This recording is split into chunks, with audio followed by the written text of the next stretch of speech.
الحمد لله نحمده ونستعينه ونستغفره ونؤمن به ونتوكل عليه ونعوذ بالله من شرور أنفسنا ومن سيئات أعمالنا من يهده الله فلا مضل له ومن يضلله فلا هادي له ونشهد أن لا إله إلا الله وحده لا شريك له ونشهد أن سيدنا مولانا حبيبنا وطبيب مرشدنا مولانا محمد قال الله تعالى في كلامه المجيد وفي الفرقانه الحميد وما أرسلناك إلا رحمة للعالمين من أحيا سنتي إن فساد أمتي فلهم أجر 100 شهيد وقال الله تعالى في كلامه المجيد في الفرقانه الحميد وأما السائل فلا تنهر وأما بنعمة ربك فحدث الله की रियाया समस्त प्रशंसार धना घोषणा সেই মহান আল্লাহ পাক রব্বুল আলামিনের যিনি মহিয়ান গরিয়ান সর্বশক্তিমান যে মহান আল্লাহ পাক রব্বুল আলামিন আসমানের মালিক জমিনের মালিক যিনি আপনাকে আমাকে সৃষ্টিকর্তা সে মহান আল্লাহ পাক রব্বুল আলামিন দুনিয়ার সমস্ত ব্যস্ততা থেকে বাছাই করে নিয়ে একটি দুনিয়ার জান্নাতে বসার তৌফিক দান করেছেন তার জন্য সকলে শুকরিয়া শরীফ বলে আলহামদুলিল্লাহ বলেন জোরে আলহামদুলিল্লাহ তারপরে পরে জানায় আপনার নবী আমার নবী তথা নবী কুল শিরোমণি হযরত মুহাম্মদ মুস্তাফা সাল্লাল্লাহু আলাইহি ওয়াসাল্লামের প্রতি যিনি কন্দন করলে জান্নাত জাহান্নামের আগুন নিভে যায় যিনি হাসলে জান্নাতের নিয়ামতের উজ্জ্বলতা পায় সেই নবীর প্রতি অসংখ্য দুরূদ ও সালাম ধারা বর্ষিত হোক সকলে বলি সাল্লাল্লাহু আলাইহি ওয়াসাল্লাম আল্লাহুম্মা আমিন সকলে মিলে একবার দুরূদ ইব্রাহিম পড়ি اللهم صل على محمد وعلى آل محمد كما صليت على إبراهيم وعلى آل إبراهيم إنك حميد مجيد اللهم بارك على محمد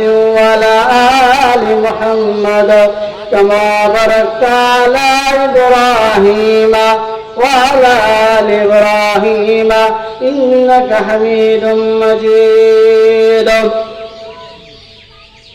আজকের সবার শ্রদ্ধেয় সভাপতি সাহেব ও আজকের দক্ষিণ টিকটিকি পাড়ার জামে মসজিদ উন্নতি কল্পে জালসার কমিটি বৃন্দ ও আজকের সবার নওজোয়ান বয়োজ্যেষ্ঠ বয়োপক্ষ বাবাজিরা ওয়ারালের মা এবং বোনেরা আপনাদের সকলকে আমার তরফ থেকে জানাই সালাম শুভেচ্ছা অভিনন্দন প্রেম প্রীতি ভালোবাসা ইসলামিক মতে আসসালামু আলাইকুম ওয়ালাইকুম সালাম বলেন ভাই আল্লাহর নবী সাল্লাল্লাহু আলাইহি সাল্লাম বলেছেন আফসুস সালামা বাইনাকুম ফাইন্নাত তাহাব্বা আলাইকুম। আল্লাহর নবী বলেছেন সালাম প্রচলন করো।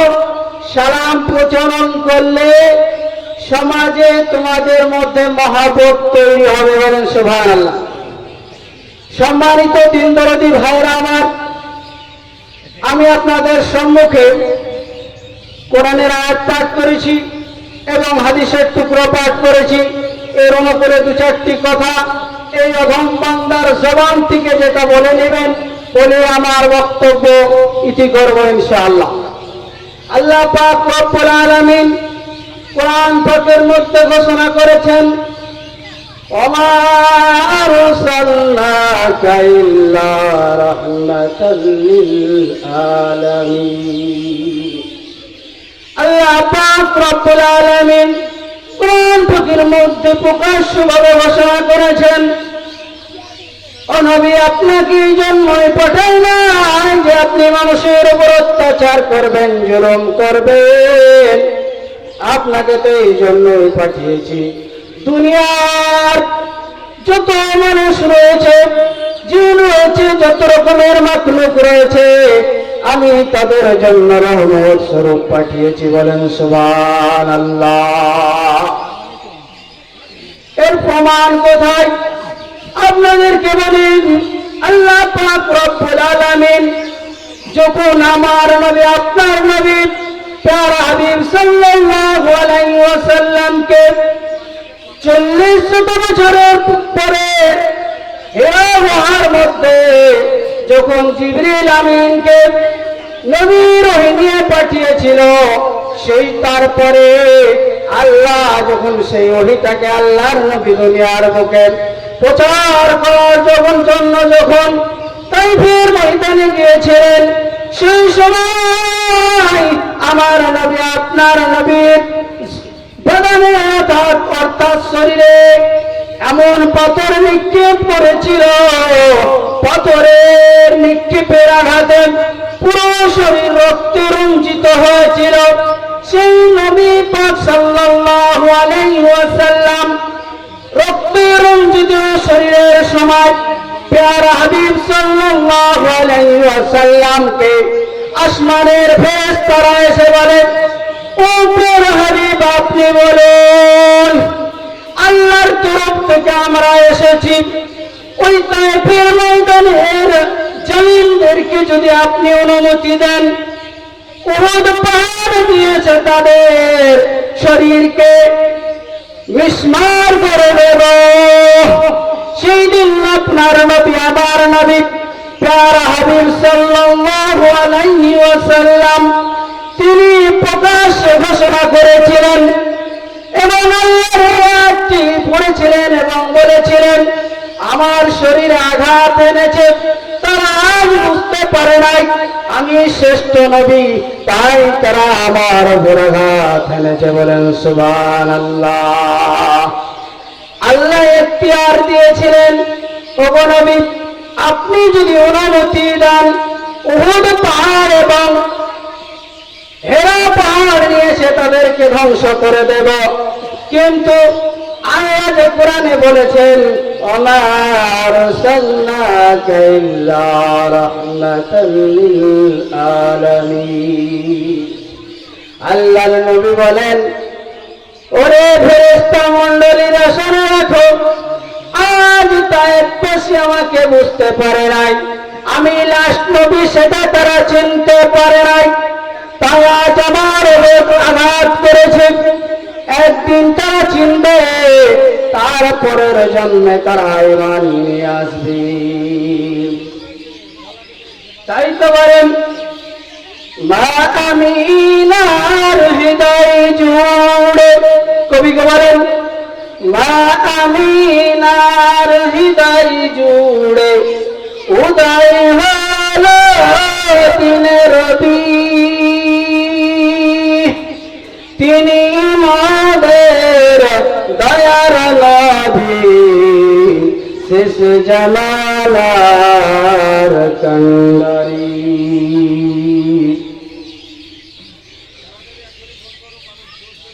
6 বছরের ব্যবধানে আম্মা জানকে হারালে, তিনি মোদের দয়ার নবী শেষ জামানার কান্ডারি। বলেন সুবহানাল্লাহ।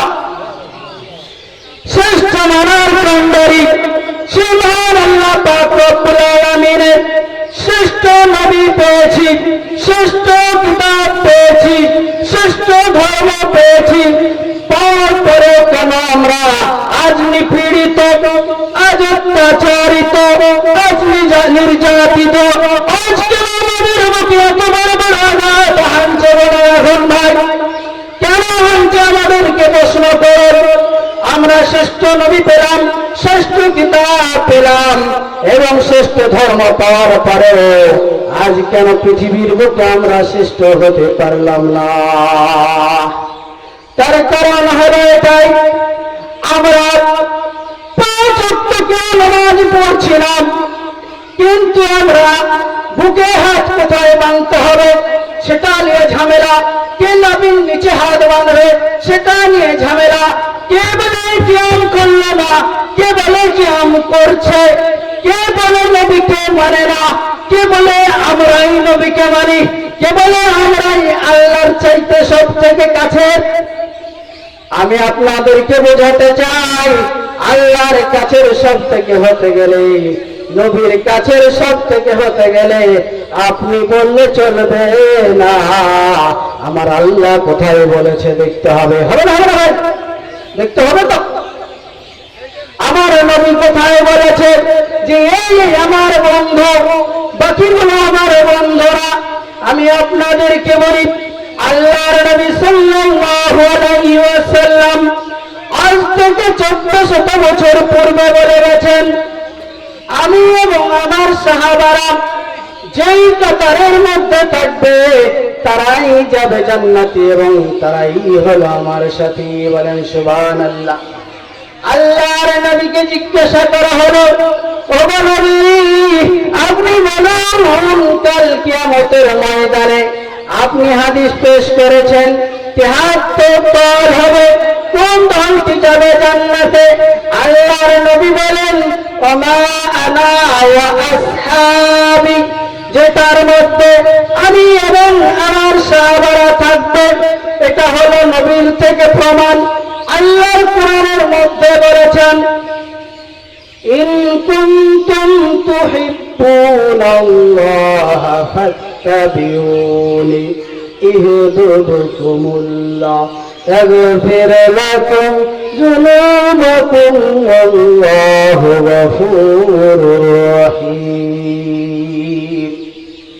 ও ভাইজানেরা আমার, আমরা যদি কোনো একজন ব্যক্তিকে বলি, ও আব্দুর রহমান, আব্দুর রাজ্জাক, আমি তোমার বন্ধু, ও ভাই আপনাকে যদি বন্ধু বলে দিই, বন্ধু বলার সাথে সাথে কি সেই বন্ধু মেনে নেবে?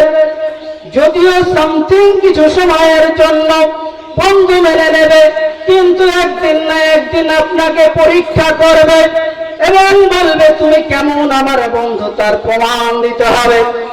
আপনি রাত্রি 12টার সময় অসুস্থ হয়েছেন, আপনার বন্ধু সুস্থ আছেন, তাকে ফোন লাগালেন এবং বললেন, ও আমার বন্ধু আমি বিপদে পড়েছি, আমাকে রক্ষা করো, হসপিটালে নিয়ে চলো, অথবা কোনো দুশমন আক্রমণ করেছে, তার আক্রমণের রক্ষা করতে এসো। সেই বন্ধু যদি এক বাক্যে কোনো প্রশ্ন না করে আপনার কাছে উপস্থিত হয়ে যায়, তার মানে জেনে নেবেন সেই হলো আপনার আসল বন্ধু। তাই তো বলা হয়েছে, আল্লাহর বন্ধু এবং নবীর বন্ধু প্রমাণিত করতে গেলে নবীর নামে যদি কেউ আঘাত হানে, কোরআনের উপর যদি কেউ অপবাদ লাগায়, আল্লাহর উপর যদি অন্যায় ভাবে যদি আল্লাহর ধর্মের প্রতি আঘাত হানে, তাহলে আপনি সত্যিকারী যদি আল্লাহওয়ালা হন, আল্লাহর বন্ধু হন, নবীর বন্ধু হন, তাহলে কোনোদিন ঘুমে থাকতে পারবেন না। পারবেন না? পারবেন না। তাই তো আল্লাহর নবী সাল্লাল্লাহু আলাইহি ওয়াসাল্লাম তিনার জামানায় সালমান ফারসি রাদিয়াল্লাহু তাআলা আনহু ছিলেন। আপনারা জানেন তিনি বিখ্যাত সাহাবা ছিলেন। তিনার মনটা খুব চঞ্চল, মন খুব খারাপ, তিনি বলেন, আল্লাহ নবী দেখে বলেন, এই আমার সাহাবী সালমান, তোমার মন কেন খারাপ, আমাকে একটু শোনাও। সালমান ফারসি বলেন, ওগো আল্লাহর রাসূল,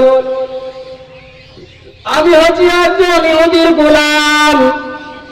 সেই ইহুদি আমাকে প্রতিদিন অত্যাচার করে, অন্যায় ভাবে কথা বলে। আপনার কাছে ধর্ম পালন করেছি বা আপনার কাছে ঈমান নিয়েছি বলে সালমান ফারসিকে আল্লাহর নবী বলেন, তুমি গোলাম হওয়ার সত্ত্বেও আমার উপরে ঈমান নিয়েছ। আমি তোমাকে বলছি, তুমি নিশ্চয় বিপদের মধ্যে আছো। তোমার মুনিব যে ইহুদি আছে তাকে বলো, তোমাকে আমি কিনে নেব, কত টাকা লাগবে? সুবহানাল্লাহ। এটা হলো দ্বীনের মহব্বত। আল্লাহর নবী নিজেই বলছেন, তোমাকে আমি কিনে নেব, যাও বলে এসো।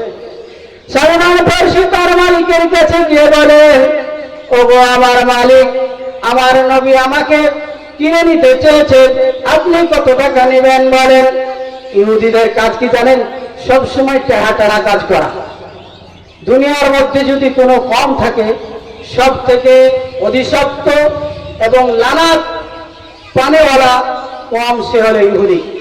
সে ইহুদি বলে, এমন একটা শর্ত লাগাবো যাতে নবী মোহাম্মদ না কিনতে পারে। নাউজুবিল্লাহ। আরে ভাই, নবী কিনতে পারবে না তাই হয়? সারা দুনিয়ার বাদশা করেছে যাকে, সে কিনতে পারবে না? বলে, একটা স্বর্ণের বড় চাকা লাগবে এবং একটা বাগান এমন তৈরি করে যেতে হবে, 1 বছরের মধ্যে গাছ লাগিয়ে দেবে, 1 বছরের মধ্যে সেই গাছের ফল আসবে এবং সেই ফল যেন আমরা খেতে পারি। ইহুদি লাগিয়ে দিল এই শর্ত, বুঝলেন? সে সময় আল্লাহর নবী সাল্লাল্লাহু আলাইহি সাল্লামের কাছে সালমান ফারসি এসে বলে, ওগো আল্লাহর নবী, আপনার কাছে শর্ত লাগিয়েছেন, সোনার একটা চাকা করে দিতে হবে আর একটা খেজুরের বাগান করে দিতে হবে। যে বাগান এই বছর লাগাবেন, এই বছরের মধ্যেই ফল দিবে, আর সেই ফল আমরা যেন খেতে পারি। আল্লাহর নবী বললেন, চলো আমরা ইহুদির কাছে যাব। কিছু চারা নিয়ে গেলেন, 100টা মতো চারা নিয়ে গেলেন এবং খালি হাতে চলে গেলেন। আল্লাহর নবী সাল্লাল্লাহু আলাইহি সাল্লাম সালমান ফারসি কয়েকজন সাহাবী আল্লাহর রাসূলের কাছে গিয়ে, আল্লাহর রাসূল সেই ইহুদির বাড়ি গিয়ে উপস্থিত। ইহুদিকে বলে, সালমান ফারসিকে আমার অধীনে করার জন্য কত টাকা নেবে বলো। বলে, আমি যে শর্ত লাগিয়েছি আমার গোলামকে সেটা দিলেই আমি নিয়ে নেব। বলে, একটা বড় পাথর নিয়ে এসো। আল্লাহর নবীর সামনে নিয়ে এলো। প্যারা নবী সাল্লাল্লাহু আলাইহি ওয়াসাল্লাম পাথরের উপর একটা ফুঁক দিল, সঙ্গে সঙ্গে সোনার চাকা হয়ে গেল। বলেন সুবহানাল্লাহ। তারপরে 100টি খেজুরের গাছ নিয়ে গিয়ে লাগিয়ে দিলেন একটা বাগানে। বলেন, কোথায় লাগাবো? জায়গা দেখিয়ে দেন। লাগিয়ে দিল।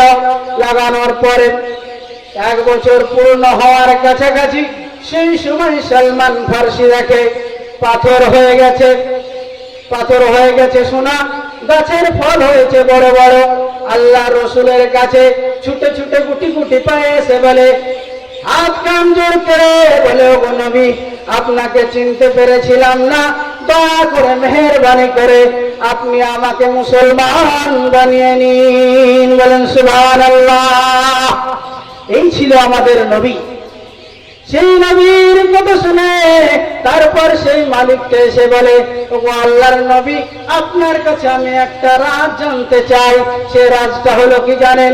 আল্লাহর নবীকে এসে বললেন, ওগো আল্লাহর নবী, আপনাকে যে শর্ত দিয়েছিলাম সমস্ত শর্ত পুরো হয়ে গেছে, কিন্তু আমি আর একটা প্রশ্ন থেকে গেছে। প্রশ্নটা হলো কি?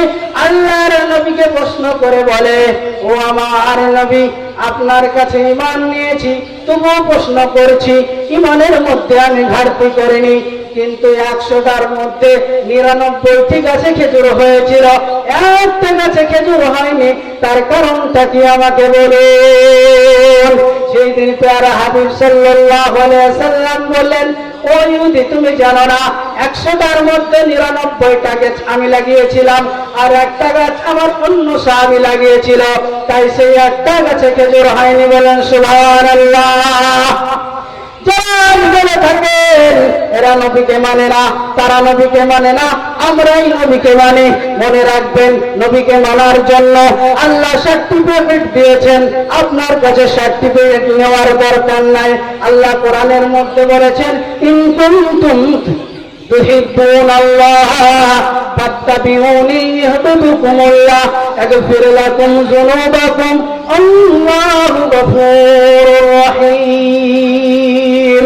আল্লাহ পাক পরিষ্কার ভাবে ঘোষণা করেছেন না থেকে 1400 বছর পূর্বে, ইন কুনতুম তুহিব্বুনাল্লাহ, তোমরা যদি আল্লাহর সঙ্গে মহব্বত করতে চাও সর্বপ্রথম নবীর সঙ্গে মহব্বত করো। ইন কুনতুম তুহিব্বুনাল্লাহ ফাত্তাবিউনি, নবীর ইত্তেবা করো, তাহলে কি হবে?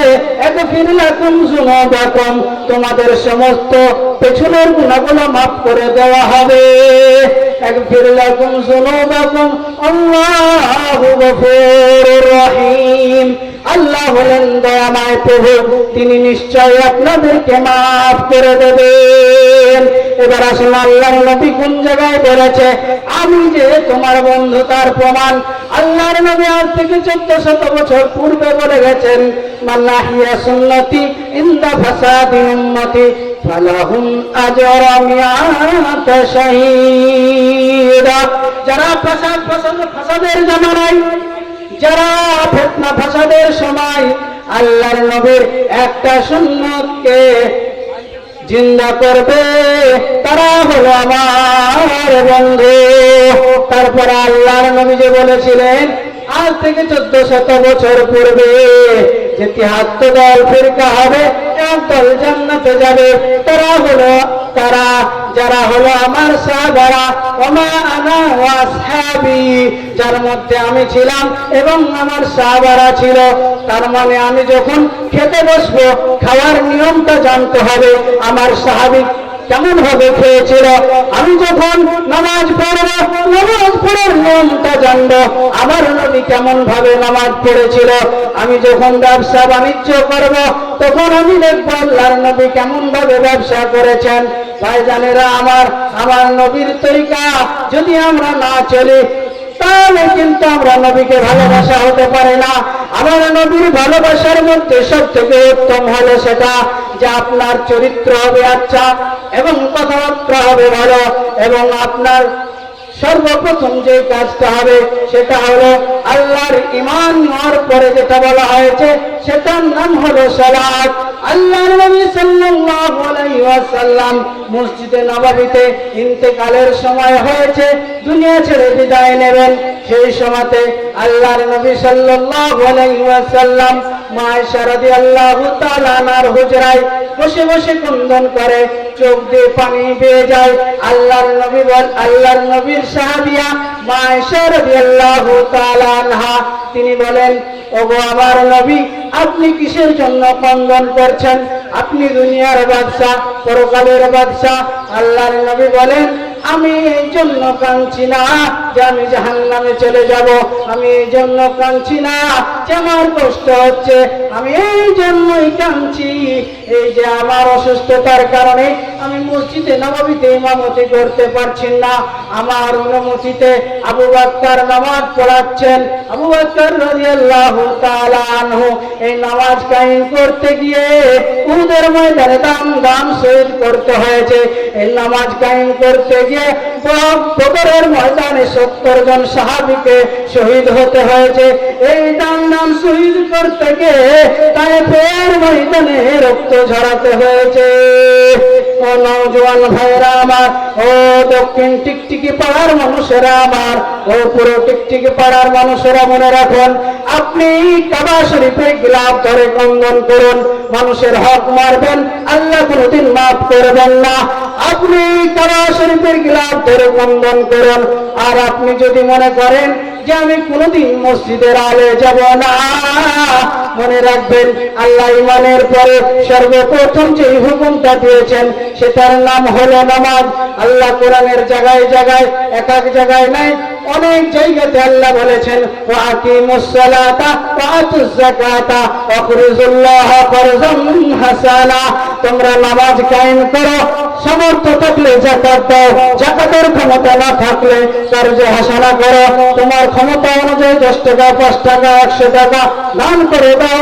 যদি ক্ষমতা না থাকে তোমাকে দান করতে হবে না, তুমি তোমার ক্ষমতা অনুযায়ী বছরে একবার রোজা রাখো, দিনে 5 বার নামাজ পড়ো, হারাম হালাল বেছে চলো। আল্লাহ পাক রব্বুল আলামিন বলছেন আপনি কোটি টাকার মালিক হয়ে যান, তবু আপনার কোটি টাকার দরকার নাই। আল্লাহর নবী বলেছেন যারা গরিব তার সাথে আমি থাকবো জান্নাতে, বলেন সুবহানাল্লাহ। এবং হাদিসের মধ্যে এটাও এসেছে গরিবেরা বড় লোকের থেকে 500 বছর আগে জান্নাতে যাবেন, সুবহানাল্লাহ। তার কারণ হলো এটাই। উদাহরণ একটা ছোট্ট দেব, টাইম খুব সংকীর্ণ, নামাজের সময় হয়েছে, আপনাকে 10 টাকা একজন দিল, একজন 100 টাকা দিল, আর একজনকে 1000 টাকা দিল, তিনজনকে বাজার করতে পাঠাবেন। বলবেন যে তোরা যা ইচ্ছা খাবি, আমি এখানে একটা কোনো একটা তাপমাত্রার একটা কড়াই রেখে দেব, সেই কড়াইয়ের উপর দাঁড়িয়ে তোকে হিসাব দিতে হবে। 10 টাকাওয়ালা বলবে 5 টাকার চকলেট খেয়েছি, 5 টাকার চপ খেয়েছি, সারাম করে তার হিসাব শেষ, সে জান্নাত যাচ্ছে। খালাস না। 100 টাকাওয়ালা বলবে 50 টাকার ভাত খেয়েছি ওই হোটেলে গিয়ে, আর 50 টাকার আমি একটা গেঞ্জি কিনেছিলাম, শেষ হয়ে গেছে। 1000 টাকাওয়ালাকে বলবেন এই উত্তপ্ত জায়গায় দাঁড়িয়ে তোমার হিসাবটা দাও। 1000 টাকাওয়ালা বলবে আমি 100 টাকায় করেছি, তাই করেছি, করতে করতে দেরি লাগবে না, হিসাব দিতে দেরি লাগবে বাবুজি। এই জন্য আপনার টাকা ইনকাম করতে আল্লাহ রাসূল মানা করেন নাই, কিন্তু হালাল ভাবে যদি ইনকাম করেন আল্লাহ বলেছেন এটা সব থেকে ভালো, আল্লাহ রাসূলও বলেছেন। যাই হোক, আল্লাহ পাক রব্বুল আলামিন আমাদেরকে শোনার চাইতে বেশি বেশি আমল করার তৌফিক দান করুন।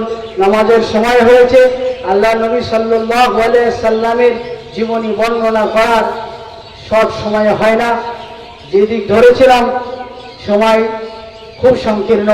আল্লাহ আমাদেরকে আগামীতে পারলে ইনশাআল্লাহ আবার বলবো।